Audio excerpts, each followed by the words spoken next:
Hello and welcome to the Speech and Language Kids podcast. I am your host, Carrie Clark, and today we are talking about how to use AI to keep your speech therapy sessions fun and engaging. So, welcome to the podcast. If you're new to me, I am Carrie Clark, speech language pathologist and the creator of the Speech and Language Kids curriculum.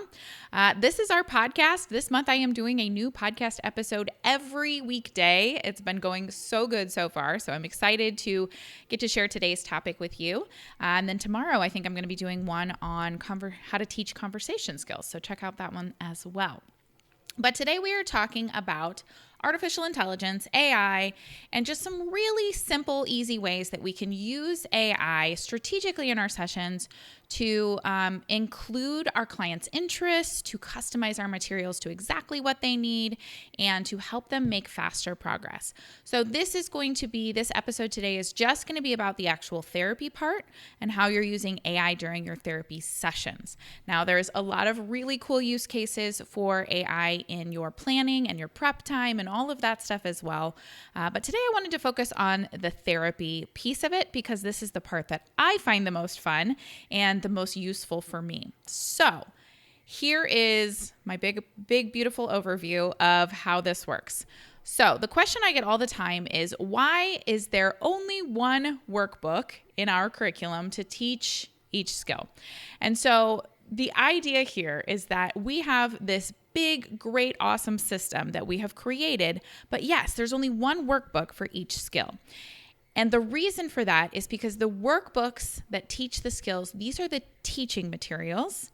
And then we use AI to generate additional practice materials. And I'm going to explain the difference between that and how this all works with our system, but also how you could how you can do this without using our curriculum system as well if you have a different system that you like. But here's the idea. You do not need a new, fresh activity and fun, creative thing to do every session with your children or with your clients to work on specific skills. Number one, this is a ton of extra time and work for you because you have to go find all these extra activities or make them, or sometimes both. You find something on Teachers Pay Teachers and you print it out and then you have to laminate it and do all the work. But it's not just about the work though either. When we are constantly introducing a skill in a new way every session, there is not enough consistency for our clients to make progress. If our clients were the kinds of kids who could just pick up a skill from hearing it or from it being presented in passing during a lesson in class, they wouldn't be coming to us, right? Because that's how the main education system kind of works. But when they come to us, it's because they are struggling to pick up a specific skill. And what they need is consistency and repetition. They do not need novelty at this point. Now, yes, novelty can help make it fun and engaging, and that's where we're going to use the AI to keep it fun and engaging, because the AI does a really good job of customizing a material specifically to the level for that child and their interests, and it does it in a way that makes less work for us. Okay, so we're going to get to that. But I want to really make sure you understand this idea of having one teaching material, meaning the material you use to actually teach the skill, and then use the AI to generate additional practice materials. So here's how it works for my curriculum system, and then you can make a parallel to your system that you're using, or if you want to access our curriculum, of course, we have access to that as well. But the way our curriculum works is we start with a goal. And so our goals are functional outcomes, an actual real life outcome that we want them to be able to do in their everyday life. Okay, so my goals are all written in such a way that it's not just a specific skill that you want them to learn, but an outcome you want them to have. Okay, so we start with our overall goal, and then we have usually like 3 to 5 discrete skills that you work on to improve that functional outcome. And I'm going to give you some examples here in a minute. And then each of those individual skills has a workbook. Each workbook is then broken down into steps. So if the specific skill is teaching where questions, we have 5 steps to teaching where questions, starting with where's your nose, where's your head, very basic where questions, and then working our way up. Okay. So each workbook's broken down into steps, and then each step has one page in the workbook that teaches that skill, and then you do additional practice material or additional practice items to help them get good at it before moving on to the next page. Okay, so let me give you an example. I'm going to make this sound more clear because I know that sounds overwhelming. The nice thing for you is that I've already done all this work. It's all created in our goal packets. All you have to do is print out one goal packet and it has all of this in it. But I want you to understand how it works, not only so that you can use it more effectively, but also that you could do this on your own without our curriculum too, if that is where you are. Okay, so how does this look in the real world? Let's say that we want to work on vocabulary. We have done some sort of standardized assessment, and vocabulary is an area that has come up as an area of need for this child. Okay, well, our vocabulary curriculum is broken down into 3 levels. We have our beginner goal, which is first 50 words, just getting them to know 50 specific words that they can use as their opening vocabulary, right? So this is, you are specifically teaching specific words, okay? Once we get past that first 50 words, though, we are going to start to move away from teaching them every specific word they would ever need to know, because that will eventually get very cumbersome, right? We have tens of thousands of words in our vocabularies. So at the intermediate level, we start to focus on word groups. Like, okay, we're going to teach you spatial concepts. And you teach them several spatial concepts specifically, but as a way of teaching them that whole class of words. We teach adjectives. We teach temporal words like before and after. We teach quantitative concepts like more and less. So we're teaching them word groups at the intermediate goal. And then the advanced goal for vocabulary, now we're moving away from specifically teaching words to now we want them to understand word learning and word attack strategies. Because again, we cannot teach them every vocabulary word that they're ever going to need to know for their whole life, right? That's impossible. So once we get past those initial word groups, the skill we want to teach them in therapy is, what do you do when you come upon a new word? How do we learn words? How do we decode a word? And so now we're at this advanced level of teaching them word learning and word attack strategies. So for the sake of example, let's say that's the goal that we want to choose for this child. Okay, so the goal, it's written out very pretty, but it's basically saying, when given an unfamiliar curriculum-related word, they will use at least 2 different strategies to try to figure out what it means. Okay, great. That's the goal. That's that functional outcome that I told you we're looking for, right? We're not giving them a specific goal just to be able to identify multiple meaning words. That's part of this larger goal. The functional outcome is we want them to be able to understand a new word, right? So that's the goal. And then we have our activities. So in this particular goal packet, you can see the activities are multiple meaning words. So understanding that words can have multiple meaning. Antonyms and synonyms, getting familiar with words that mean the same and opposite. Distinguishing shades of meaning between similar words. So, if you came in the door versus burst in the door, how is that different? Then we've got a packet or a workbook on affixes, root words, prefixes, and suffixes.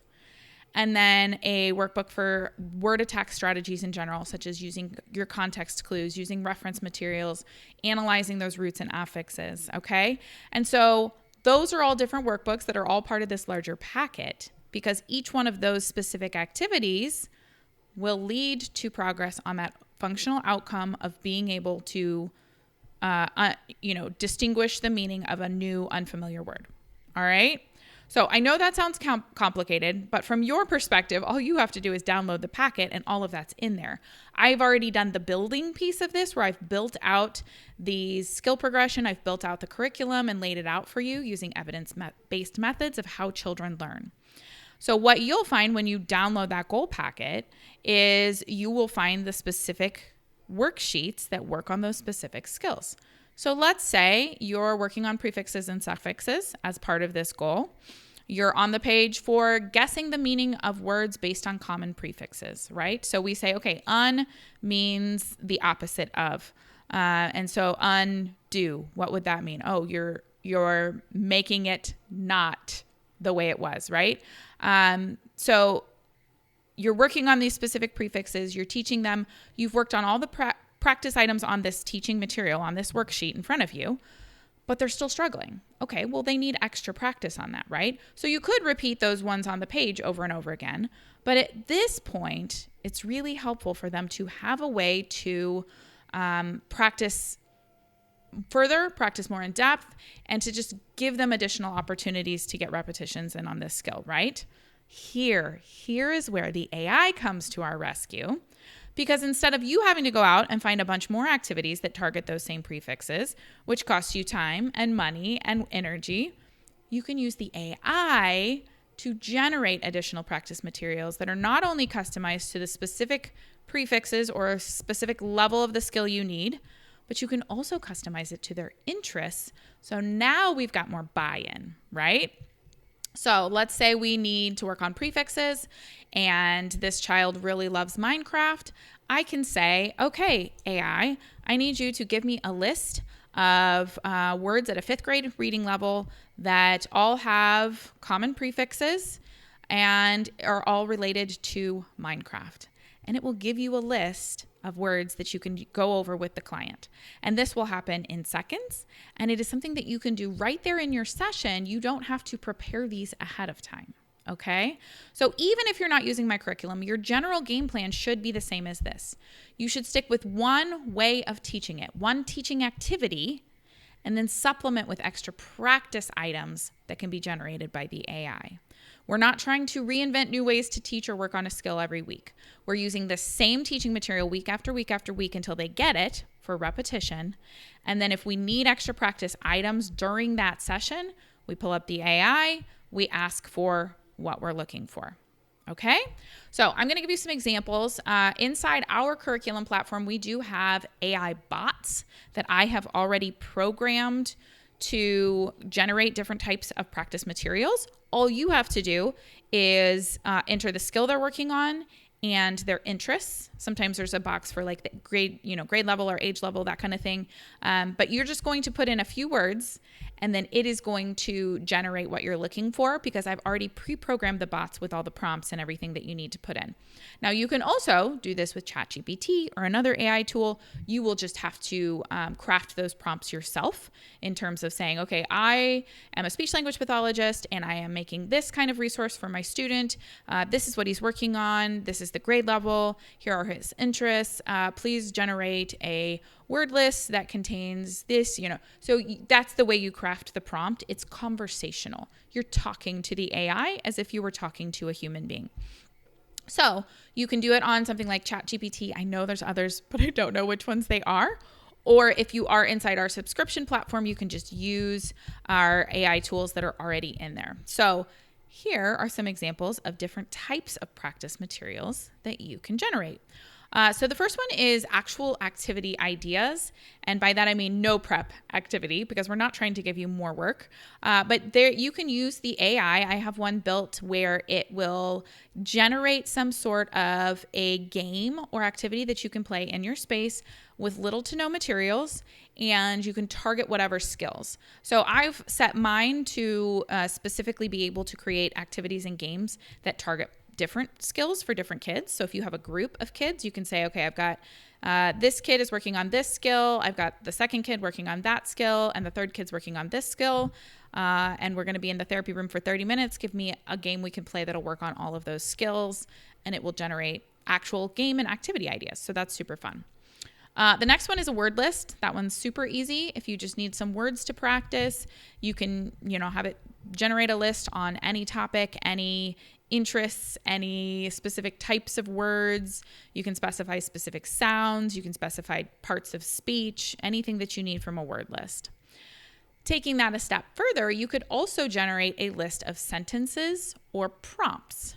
So when I'm working on WH questions, I will have it generate a list of WH questions for me. If we're working on following directions, I will have it put, 2-step directions, 3-step directions. And then again, they can all be Minecraft themed. So pretend we're in Minecraft and we're building Steve's Lava Chicken Shack. You can have it give specific directions that are all based around a theme. Lots of different things you can do with the sentences and prompts. The next one is reading passages. So if you have a student who's working on a skill where they're getting pretty good at it and they're ready to work on it in a slightly harder context, you can have that skill embedded into a reading passage and then either have them read it out loud to demonstrate this skill, or you can read it and they can repeat it back to you. The reading passage generator that I've created also gives you comprehension questions. So you can get comprehension questions printed out that you can use for reading comprehension. You can have inference questions printed out so you can work on inferencing. You can also do main idea and detail from the reading passage. So there's lots of different things you can add on to the reading passage to work on additional skills as well. Okay, the next idea is images. This is one of the most fun ones, I think, because you can make an image that is packed full of all of the different types of words or sounds or whatever the student is working on. You can have that put into the image, and then you can put it on whatever topic or interest that they have. I had a client who was really into roller derby, and so we made an image of a female that looked similar to her doing roller derby, but there was all kinds of different things happening in the background. So she was able to talk about the different aspects of roller derby using her skill. So lots of cool image things. I will say sometimes the AI makes weird things in the images because it's not great at images yet. It's getting better, but this is also a really great way to play what's wrong with this picture because the kids think that is hilarious. So you can say, wow, that toast looks like a cube. That was one that I did the other day where I was like, why does the toast look like a cube as it's coming out of the toaster? How weird.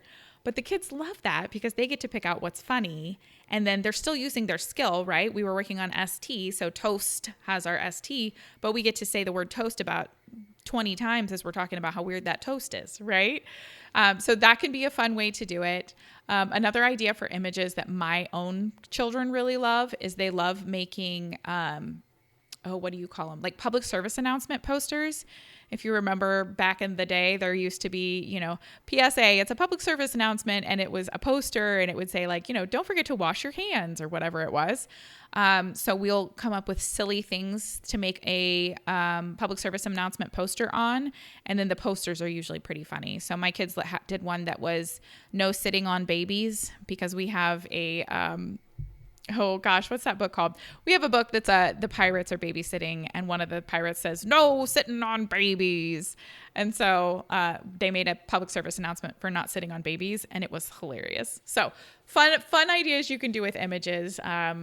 Again, pack it with whatever interests and whatever skills you're working on. Okay.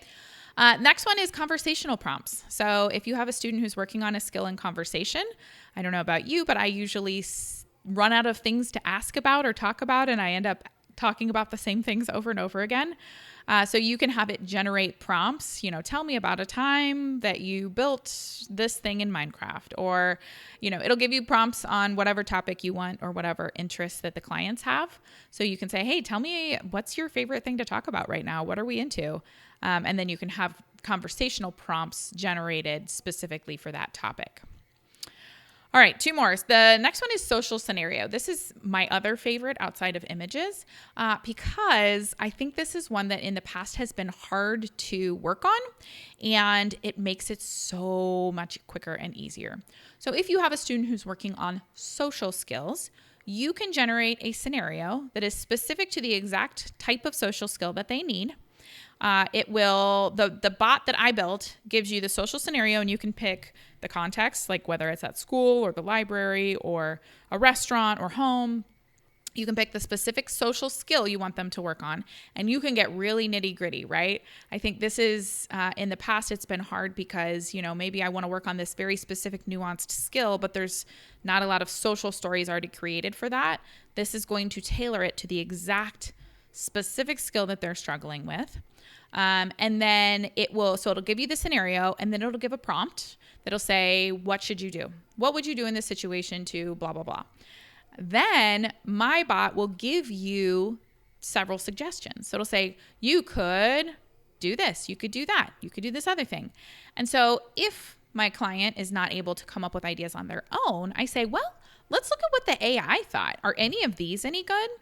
And since it's the AI giving the suggestions and not me, we can evaluate those with a more critical eye. And we can say, okay, does that seem like something that you would feel good doing? You would feel comfortable using that strategy, or does that feel uncomfortable to you?